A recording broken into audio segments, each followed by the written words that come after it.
पिछले वीडियो में मैंने आप सबके साथ अपने टॉप 3 ट्रेनिंग प्रिंसिपल शेयर किए थे। ये वीडियो पार्ट 2 वीडियो है जिसमें मैं 3 equally important training principle share करूंगा जो आज मेरी ट्रेनिंग में अप्लाई होते हैं। बिल्कुल पिछले वीडियो की तरह ये ट्रेनिंग प्रिंसिपल्स यूनिवर्सल है और किसी भी टाइप के ट्रेनिंग प्रोग्राम या ट्रेनिंग स्प्लिट को अप्लाई करेंगे। आज मैं जिन 3 प्रिंसिपल्स की बात करने वाला हूँ वो प्रिंसिपल्स मैंने अपने फिटनेस जर्नी में बहुत लेट अप्लाई करना चालू किया। अगर मुझे ये प्रिंसिपल्स एज अ बिगिनर पता होते I would have saved 3 years at the gym. I wish मुझे उस टाइम पे बेहतर गाइडेंस होता एंड आई होप इस वीडियो से आपको मदद मिलेगी। वीडियो शुरू करने से पहले अगर आप इस चैनल पे नए हो तो सबसे पहले जाके वो सब्सक्राइब बटन दबाना ताकि आप कोई फ्यूचर वीडियो मिस ना करें। डिस्क्लेमर, मैं एक कोच या सर्टिफाइड प्रोफेशनल नहीं हूँ।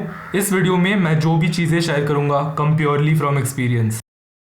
फेलियर तक ट्रेन करने का मतलब क्या होता है? फेलियर एक सेट में एक ऐसा पॉइंट होता है जहां पर आप इन एनी केस एक और रेप नहीं कर सकते। अगर आप कर्ल कर रहे हो और आप 10 रेप्स लगाते हो और 11वें रेप पे आप डंबल को ऊपर लेके नहीं आ सकते, दैट मीन्स आप फेलियर तक पहुंच गए हो। फेलियर तक ट्रेन करना ना ये पूरे इंटरनेट पे एक काफी ज्यादा कंट्रोवर्शियल चीज है। 2 टाइप के ग्रुप होते हैं। एक टाइप जो हार्डकोर लिफ्टर्स होते हैं जो कहते हैं कि हर सेट पे फेलियर तक या फेलियर के बियॉन्ड जाना ही पड़ेगा, और दूसरे टाइप के लोग साइंस बेस्ड कम्युनिटी होती है जो कहते हैं कि एक सेट को फेलियर से 2 या 3 रेप्स पहले रोका तो भी चलेगा। अब ये दोनों ग्रुप सही हो सकते हैं पर मैं इस डिबेट को एक बहुत ही अलग पर्सपेक्टिव से देखता हूँ। सबसे पहले मैं आपको एक्सप्लेन करूंगा कि मैं इस टॉपिक को किस ओर से देखता हूँ, और सेकेंडली मैं आपको ये बताऊंगा कि मैं खुद पर्सनली अपने ट्रेनिंग में क्या करता हूँ। अग्रीड, मे बी साइंस सही कहती है, मे बी फेलियर तक जाना वर्सेस एक सेट को 2-3 रेप्स पहले रोकना, इनसे हमें सिमिलर मसल मास मिल सकता है। पर एक स्लाइट प्रॉब्लम है, रियल वर्ल्ड में हमें ये पता नहीं होता कि फेलियर के पहले 2 या 3 रेप्स क्या होते हैं और कैसे दिखते हैं। लेट्स से मैं बेंच प्रेस लगा रहा हूँ और मैं 7 रेप्स लगाता हूँ और फिर वेट को रैक करता हूँ और फिर मैं देखता हूँ और बोलता हूँ वो फेलियर से 3 रेप्स पहले था। But how will I know that? मुझे एक्चुअली पता कैसे होगा कि मैंने अभी अभी जो सेट लगाया वो फेलियर से 3 रेप्स दूर था? व्हाट इफ मुझे और 5 रेप्स मिलते? मुझे ये तब तक पता नहीं होगा जब तक मैं एक्चुअली ट्राई नहीं करता। मैं 5.5 सालों के लिए ट्रेन कर रहा हूँ और मुझे आज भी ठीक से पता नहीं होता कि मैं कितने रेप्स और लगा सकता था। The way I look at it is training to failure एक स्किल होता है। ये दुनिया के हर स्किल की तरह एक ऐसा स्किल होता है जो सालों के रेपिटेशन और प्रैक्टिस से परफेक्ट होते जाता है। फेलियर तक ट्रेन करना, ये जो फीलिंग होती है, ये पता लगाने के लिए हमें अपने पूरे फिटनेस जर्नी में एट सम पॉइंट फेलियर तक ट्रेन करना पड़ेगा। अगर आपको एक एक्चुअल लास्ट रेप की फीलिंग, आप जो गंदी गंदी शक्लें बनाते हो और आप होप करते हो कि उस पॉइंट पे आपकी जिम क्रश आपकी ओर नहीं देख रही है, अगर हमें वो फीलिंग,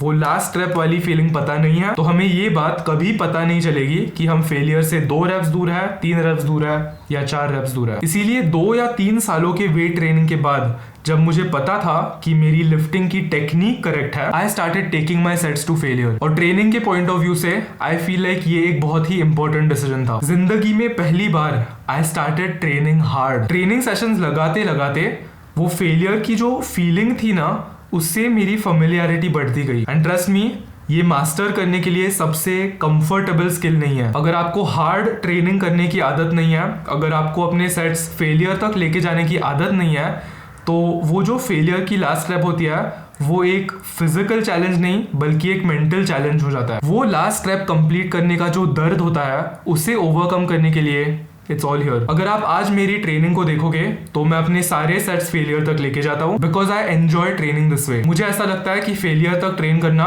मुझे फिजिकल से ज्यादा मेंटल बेनिफिट्स देता है। I don't care if science कहता है कि एक सेट को फेलियर के पहले 2 रेप्स रोकने से आपको सिमिलर रिजल्ट्स दिखेंगे। मैं ट्रेन इसीलिए करता हूँ because I enjoy training and I enjoy training hard. हाँ, मे बी मैं बहुत हार्ड कोर साउंड कर रहा हूँ बट इट्स ट्रू। मुझे एक सेट को तब रोकना पसंद नहीं है या जिम तब छोड़ना पसंद नहीं है जब मुझे at the back of my mind पता था कि मैं उस सेट पे और 1 या 2 रेप्स लगा सकता था। लास्ट रेप कंप्लीट करने का जो मेंटल ग्राइंड होता है उससे मेरा माइंडसेट काफी ज्यादा डेवलप हुआ है। वो 1 सेकंड जहां पर आपके बॉडी को गिव अप करने का मन करता है पर आपका माइंड उस चीज को फाइट करता है और ओवरकम करता है, ये एक बहुत ही स्पेशल फीलिंग है जो बहुत कम लोग अंडरस्टैंड कर पाएंगे। हमेशा याद रखना, the body always wants to stop before the mind. और मेंटल टफनेस को डेवलप करना आपके ऊपर है। अगर आप मेरे साथ इस पाथ को फॉलो करना चाहते हो तो नेक्स्ट टाइम जब आप एक सेट लगा रहे हो तो सेट बस ऐसे ही मत रोकना। सेट रोकने से पहले अगर आपके सर के ऊपर एक बंदूक होती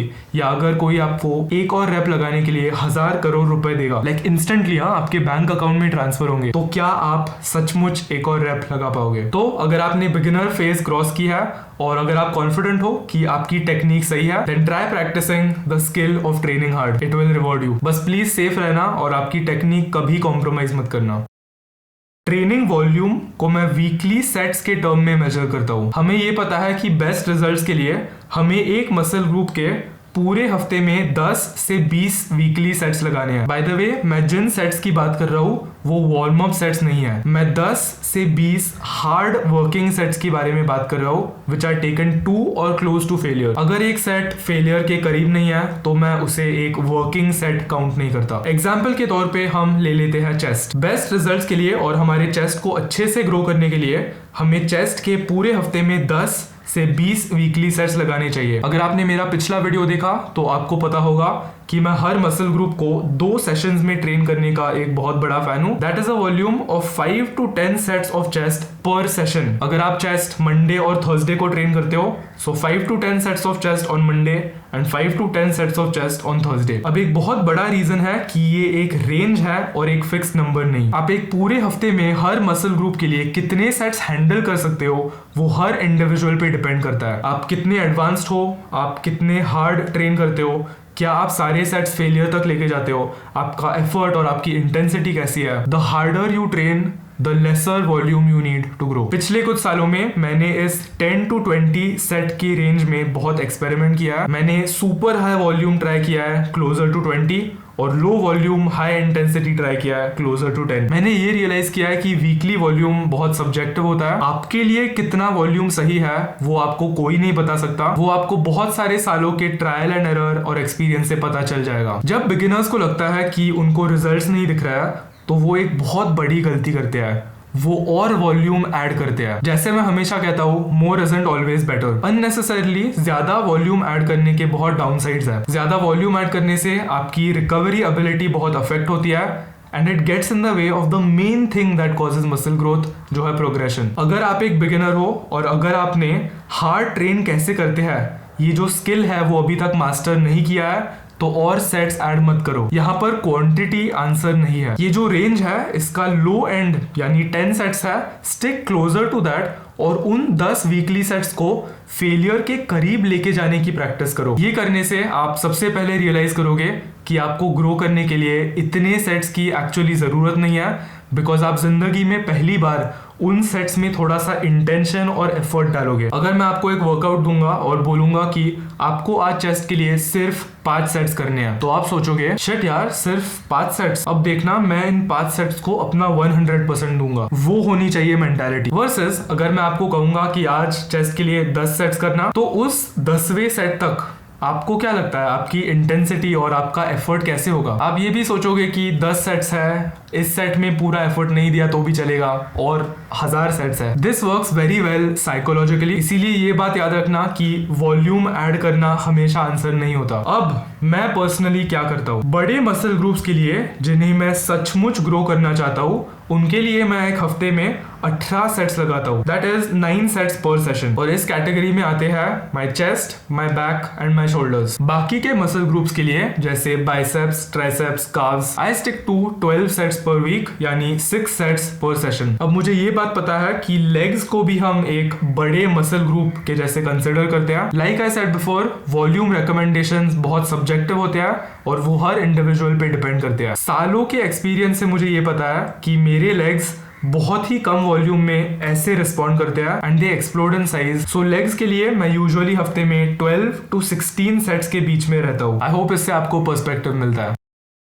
अगर हम किसी भी कमर्शियल जिम में जाएंगे तो ये गलती मुझे सबसे ज्यादा दिखती है और इसके पीछे बहुत रीजंस है। इन मोस्ट केसेस लोग 2 सेट्स के बीच में सफिशिएंट रेस्ट नहीं लेते। हमें ये लगता है ब्रो मैं एक मशीन हूँ, मैं सेट्स के बीच में सिर्फ 30 सेकंड्स के लिए रेस्ट करता हूँ, you should see me when I train, और मुझे इतना पसीना आता है and I have the best workout. देखो, अगर आप 2 सेट्स के बीच में सिर्फ 30 या 60 सेकंड्स के लिए रेस्ट ले रहे हो तो आपको एंड्योरेंस और कार्डियोवास्कुलर बेनिफिट्स जरूर मिल रहा है, पर आप मैक्सिमम मसल ग्रोथ के लिए ट्रेन नहीं कर रहे। आप जो कर रहे हो वो वेट ट्रेनिंग नहीं बल्कि कार्डियोवास्कुलर एक्सरसाइज है, वो भी एक बहुत ही इनएफिशिएंट तरीके में। जब हम एक हार्ड सेट परफॉर्म करते हैं तो हम हमारे मसल्स के अंदर के एटीपी को यूज करते हैं। एटीपी मतलब एडिनोसिन ट्राइफॉस्फेट। अब ये जो एटीपी होता है उसे रीजनरेट होने के लिए हमारे बॉडी को थोड़ा सा टाइम लगता है। 2 सेट्स के बीच में सिर्फ 30 सेकेंड्स रेस्ट करने से हमारे एटीपी को रिकवर और रीजनरेट करने के लिए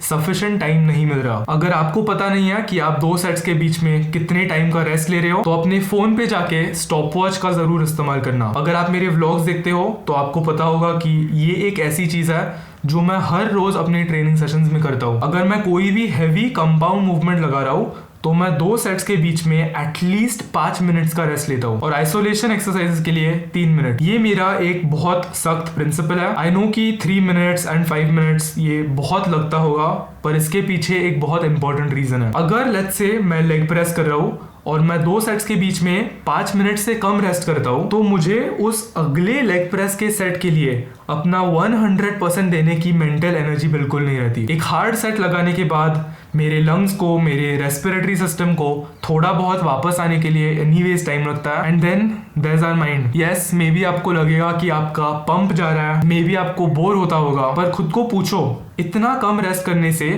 क्या मैं अगले सेट का परफॉर्मेंस मैक्सिमाइज कर पा रहा हूँ? Most likely the answer will be no. Maybe अगर हम थोड़ा सा पेशेंस रखेंगे और 1 या 2 मिनट एक्स्ट्रा रेस्ट करेंगे तो हम उस अगले हार्ड सेट के लिए थोड़ा बहुत रिकवर्ड फील करेंगे एंड मे बी हमें एक और रेप मिलेगी, और वो जो एक एडिशनल रेप होती है वो ओवर टाइम कंपाउंड करेगी। थोड़ा सा ज्यादा रेस्ट करने से और आपके रेस्ट पीरियड्स को टाइम करने से आपका ब्रेन अगले सेट को डोमिनेट करने के लिए तैयार होगा। Think like a performance athlete. Progress करो और पूरे साल गेन्स बनाओ। इसी के साथ आज का वीडियो खत्म होता है। अगर आपको ये वीडियो पसंद आया तो एक लाइक छोड़ देना और ये वीडियो किसी भी दोस्त के साथ शेयर करना who you think will benefit from watching this. Take care, thank you so much and I'll see you guys next time.